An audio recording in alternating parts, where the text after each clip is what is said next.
ഗുരുവായൂരപ്പൻ്റെ ഇന്നത്തെ ഉഷപൂജാലങ്കാരം.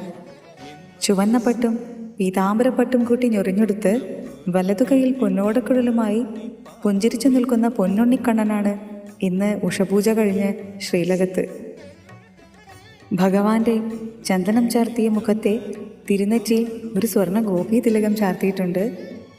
കിരീടത്തിനു മേലെ 2 തിരുമുടിമാലകളും കഴുത്തിൽ വലിയ 2 ഉണ്ടമാലകളും ചാർത്തിയിട്ടുണ്ട്. അരയിൽ പൊന്നിൻ കിങ്ങിണി കെട്ടിയിട്ടുണ്ട്. മാറത്ത് 2 സ്വർണ്ണമാലകളും ഒരു സ്വർണ്ണ ഗോപി തിലകവും ചാർത്തിയിട്ടുണ്ട്. കാലിൽ പൊൻതലകൾ കെട്ടി നെയ്വിളക്കിൻ്റെ ശോഭയിൽ പുഞ്ചിരിച്ചു നിൽക്കുന്ന പൊന്നുണ്ണിക്കണ്ണ, ഗുരുവായൂരപ്പ, ഞങ്ങളെല്ലാം കാത്തുരക്ഷിക്കണേ, അനുഗ്രഹിക്കണേ കണ്ണ.